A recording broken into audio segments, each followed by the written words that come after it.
আসসালামু আলাইকুম। তো একজন প্রবাসী ভাইয়ের ই পাসপোর্টে আবেদন করতেছি। যদিও আমি সময় খুব কম পাই, আজকে একটু অবসর সময় পাইছি, যে কারণে আবেদন করে দিতেছি তারে।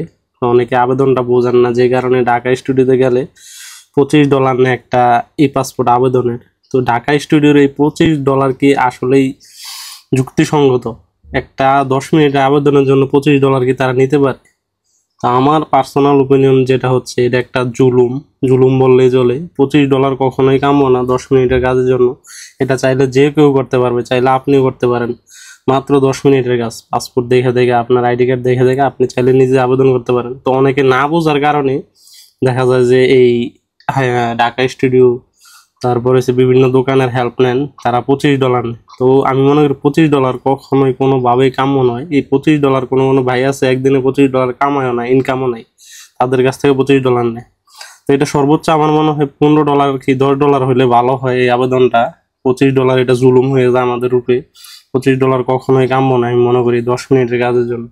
তো অনেকেই বুঝেন না, চাইলে নিজেরাই আবেদন করতে পারেন দুই তিনবার চেষ্টা করে। ওটা আহামরি কিছু না, আমারটা আমি নিজে করছি, আমি যে বুঝি এমন না, তারপরে নিজে করে ফেলছি। তো যদিও অনেকে অনেক অনেক গ্রুপ টুরুপ আছে, তাদের থেকে হেল্প নিয়েও করতে পারেন। আর আমি যেহেতু সময় পাই না, আজকে অনেক দিন ধরে একটা ভাই রিকোয়েস্ট করতেছে, তো আজকে মানে তারটা করে দিয়েছি অবসর ভাইয়া। তার উপর হচ্ছে আপনার ল্যাপটপটা পরে পরে জং ধরে দিতেছে, তো ভাবলাম দেখি আজকে একটু তার আবেদনটা করে দিই।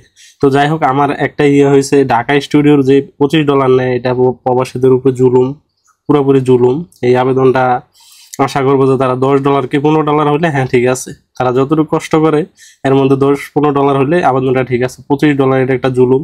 কোনো কোনো প্রবাসী $25 ইনকামও করতে পারে না।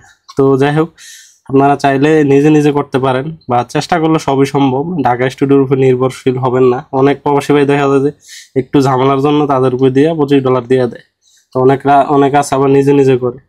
তো এই $25 কোনোভাবেই যুক্তিসঙ্গত না। আর ঢাকা স্টুডিওর সাথে বাংলাদেশ হাই কমিশনের যোগসাগ আছে কিনা জানি না, অনেকে বলতেছে যোগসাগ আছে, তারা তারা মিল্লা রয়েছে। তবে এমনটা মনে হয় না। আমি যখন 15 সালে হাই কমিশনে যাই, ওই সময় হাতে লিখে ডেকে ইয়েতে পাসপোর্ট এমআরপি আবেদন করতাম, ওই সময় তারা 20-22 টাকা নিত।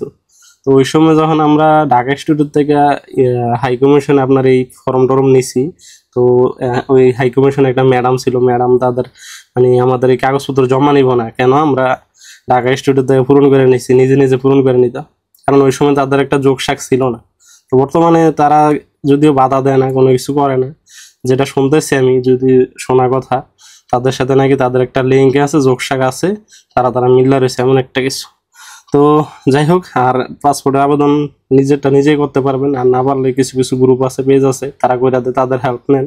$25 দেওয়ার দরকার নাই। $25 কিন্তু যেমন তেমন কথা না, অনেক অনেক প্রবাসী ভাইয়ের কাছে অনেক অনেক $25। কারণ $18 $22 অনেকে একদিন কাজ করি, আর তারা 10 মিনিটে $25 নিয়ে যায়।